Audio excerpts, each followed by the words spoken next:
So I'll be sharing you all few tips and strategies just say I got to score 96% in both. All those 10th graders, do consider watching this video because this will surely be fruitful for you all.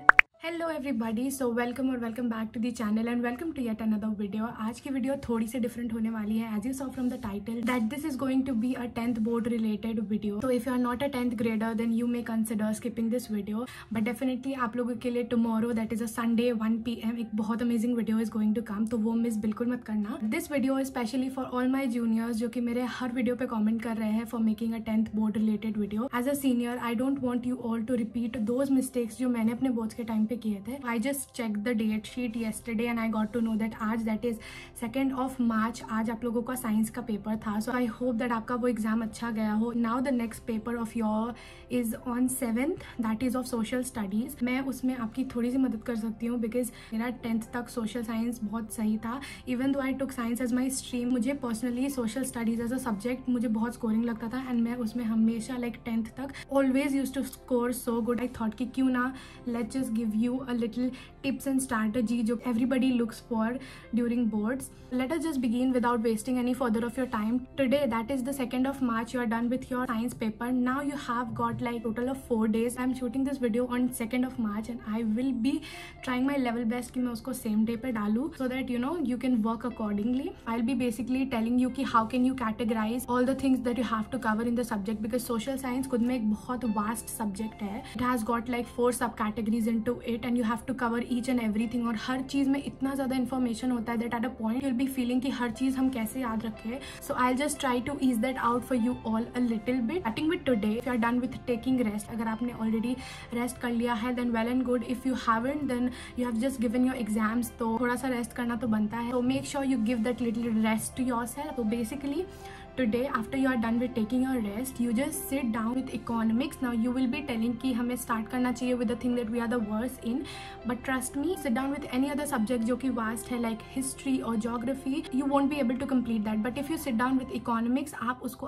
आज कर सकते हो because उसमें ज़्यादा कुछ होता नहीं है and it's like everybody considers easy peasy. वो मतलब सबसे easy part होता है SST का as far as I know सबके लिए. And if you sit like at 7 PM तो आप 7 से 12 तक try and complete that subject. Basically you go through each and every chapter and just underline all the important things that you feel. उसको last day हम एक बार और आकर के देख ले.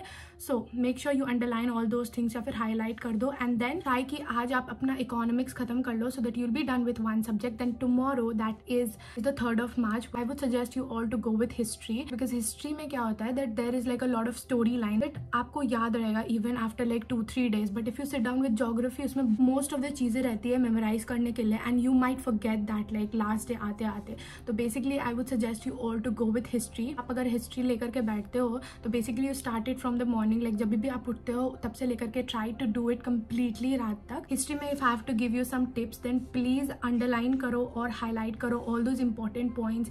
या फिर आपको जो भी dates या फिर names दिखते हैं जो कि आपको थोड़ा सा भी important लगता है तो make sure you underline and highlight that ताकि last day when you are revising that आपको पूरा चीज़ नहीं पढ़ना पड़े. you just have to go through all those important pointers. history में questions लिखते टाइम क्या होता है those long form questions जो होते हैं जो कि 4 या फिर 3 नंबर के आते हैं. like अगर एक 3 नंबर के क्वेश्चन में you will write 3 bullet points and you will get the whole 3 marks. like obviously अगर वो valid points है तो what I used to do was that कि मैं अपने book में ही in that topic मैं 3 या 4 bullets बना लेती थी like while reading the chapter and then at the end of the chapter मैं उस topic को cover करके I used to you know recall all those bullet points जहाँ जहाँ मैंने mark किए रहते थे so that like while writing the long answer जो भी वो topic आए I would have in mind कि मुझे क्या क्या लिखना है because I'll already have the points created in my mind. One more plus tip that I'll give you कि हर long answer में maybe it from geography, civics, history किसी के भी हो make sure you write bullet points. bullet points में नहीं लिखोगे तो 1-2 numbering करके like 3 number का question then 1-2-3 करके 3 points लिख दो valid points obviously and if it's a 4 number question then 4 points लिख दो. definitely you will get like 4 out of 4 because what happens कि जब आप paragraph लिखते हो I'm really not saying कि paragraph लिखने पे marks नहीं आते but if you write like all those 4 valid points looks more clean and like वो थोड़ा easy हो जाता है for checking and everything. तो That's like a tip that I learned during my 10th board. So try करना that on 3rd you get done with all your history part. Now coming to the 4th, तो 4th को I would suggest you all to do civics. Why do I say कि मैं geography last day रखती हूँ? Just because कि geography में most of the चीज़ें होती है जो याद करनी होती है and वो हम बहुत जल्दी हमारे दिमाग से निकल जाता है. It's better that you do it in the last. 4th of March you sit down with civics. Civics में I would say that जितने points लिखे होते हैं NCERT book में, go through all of them, like literally. First you have got a topic, उस topic को आप cover करके you try to frame 3 to 4 points. वो enough है. If you are able to do that, then you are surely done with the chapter. Try and complete 4 को अपना पूरा civics का syllabus, and then you'll be left with geography, जो कि आप 5th को करो. Geography में काफ़ी सारी चीज़ें होती हैं याद करने के लिए. तो what I would suggest that you take a sheet of paper, like आप एक A4 sheet लो, उस पे like while you are going through the chapter आपको जो भी important points लगते हैं या फिर आपको जो भी लगता है कि MCQ based में आ सकता है, just mention it down in that one sheet of paper, bullets बना करके and mention all those details, ताकि you know the last day, that is 6th को, you'll just sit down with that one single sheet of paper and you'll get to revise all the information. Bar you don't have to go through the chapters again and again. Then बचेगा आपका last day, that is the 6th को you just sit down with all the subjects. 2 घंटे दो आप हर subject को. You just go through all those important lines that you have highlighted या फिर all those points that you have made. History में या go through the pictures, कभी pictures based questions आ जाते हैं. And civics में cartoons देख लेना, वो वाले cartoons नहीं, वो जो figures आते हैं वो देख लेना. Geography में as I said वो A4 sheet वाला paper is going to be like helpful to you in such a way that I can't tell you. वो बहुत ज़्यादा helpful होने वाला है. So make sure you make that. NCERT is the key. NCERT cover कर लो and that will be like more than enough. And also like 6th को, that is one day before, you'll get like all those map का videos. वो map के videos को देख लो, like map पे उसको mark कर लो. And 7th को सुबह उठ के make sure you go through the map and the geography का paper once.